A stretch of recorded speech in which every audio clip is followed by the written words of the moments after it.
thanks to the Philippines for gracious hospitality as well as chair of the 33rd ARF ministerial meeting and its exemplary leadership in convening this important meeting in the 48th ASEAN Summit in Cebu, Philippines. As we all commemorate the 50th anniversary of the Treaty of Amity and Cooperation in Southeast Asia, Pakistan stands firmly committed to its cardinal principles of dialogue, mutual respect and peaceful coexistence. Over the past few decades, the ASEAN Regional Forum has established itself as an indispensable pillar of the regional security architecture. In an increasingly complex strategic environment, it must continue to strengthen its preventive diplomacy role by remaining dynamic, forward-looking, and focused on practical action. We therefore welcome the adoption of the Manila Plan of Action 2026-2036 and reaffirm Pakistan's commitment to its effective implementation. Excellencies, we meet at a time when geopolitical uncertainties are placing increasing pressure on multilateral institutions and undermining the rules-based international order. Pakistan deeply values ASEAN's consensus-based approach and supports stronger cooperation to address both traditional and emerging challenges, including artificial intelligence (AI), cybersecurity, climate change, food and energy security, disaster resilience, and public health preparedness. ARF must continue to promote dialogue, practical cooperation, and strengthen its capacity to address evolving regional and global security challenges.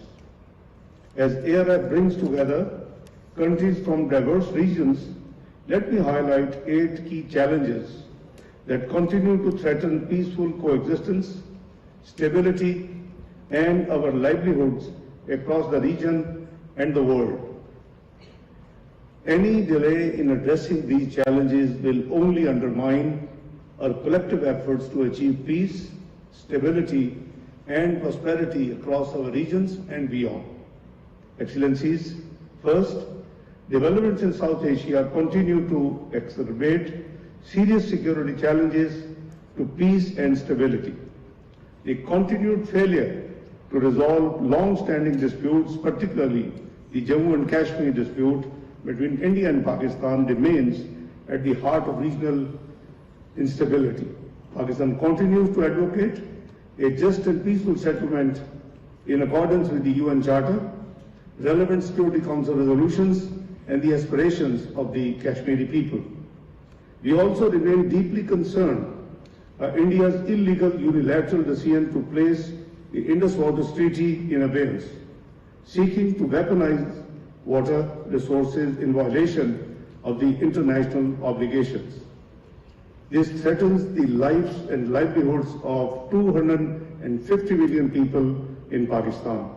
We simply cannot afford to let this serious provocative development remain unaddressed. Let us all be the architects of peace and stability and work together to address the challenges posed by arbitrary, illegal, unilateral actions.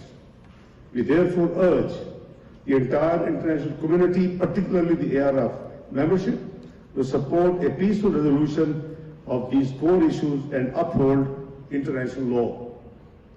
Ladies and gentlemen, second, the unfortunate developments in the Gulf region have seriously impacted all of our countries. We cannot afford to ignore these developments. Therefore, Pakistan did everything within its capacity to help restore peace and stability in the region, and we will continue to do so. We played a role in facilitating the ceasefire, convening the Islamabad talks at the leadership level between the two countries after 47 years, followed by the signing of the Islamabad Memorandum of Understanding in virgin stock. We deeply appreciate the confidence entrusted in Pakistan by the United States, Iran, Gulf countries, and all our friends to steer these efforts. Excellencies, these hard-earned achievements through dialogue and diplomacy have created a valuable opportunity to advance lasting peace. We must not let this opportunity slip through our hands. Pakistan remains committed to making every effort to establish peace and stability in the region. We urge all parties to exercise restraint, uphold their commitments, and pursue peaceful engagement. We remain hopeful that these efforts will contribute to regional stability, the reopening of the Strait of Hormuz, and the resumption of normal shipping without any conditionalities. The international community must continue to support and reinforce these efforts through sustained dialogue, diplomacy, and constructive engagement to help achieve lasting peace and stability in our region and beyond. Excellencies, third, the humanitarian situation in the occupied Palestinian territory, particularly Gaza, remains deeply alarming. Our collective failure to prevent the genocidal streak unleashed in Gaza raises serious questions about our collective conscience as human beings and about our ability to prevent the continued atrocities in the region. Pakistan reiterates its unwavering support for the inalienable right of the Palestinian people to self-determination and for the establishment of an independent, sovereign, viable and contiguous state of Palestine based on pre-1967 borders with Al-Quds al-Sharif as its capital. Excellencies, fourth, terrorism remains a common threat and challenge for all of us in varying degrees. Pakistan has been at the forefront of the global fight against terrorism. No country outside active conflict zones has been sacrificing as compared to Pakistan. We have paid an enormous price in the fight with over 90,000 precious lives and colossal economic losses which run into close to $150 billion US. Excellencies, Pakistan continues to confront terrorist threats, including those organizations from and originating from across our borders and supported by both non-state actors and state sponsors. Our comprehensive counter-terrorism strategy combines kinetic operations with educational reform, institutional resilience, as well as enhanced cooperation to address the evolving cyber dimension of terrorism. Despite all odds, Pakistan is determined to fight against terrorism in all its forms and manifestations. This is a long-term commitment that requires sustained national efforts and enhanced international cooperation.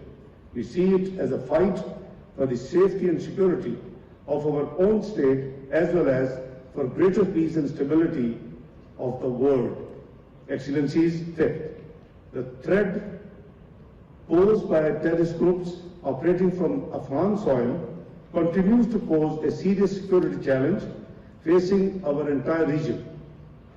Tehreek-e-Taliban Pakistan, Fitna Hindustan, and Global Liberation Army, Fitna al-Khawarij, continue to exploit Afghan territory to launch attacks against Pakistan.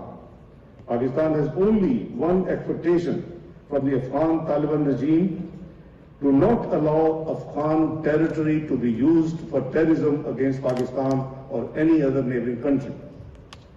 If they are able to honor these commitments and fulfill their repeated promises, there will be immense opportunity for trade, connectivity, and socio-economic development across South Asia, Central Asia, and beyond.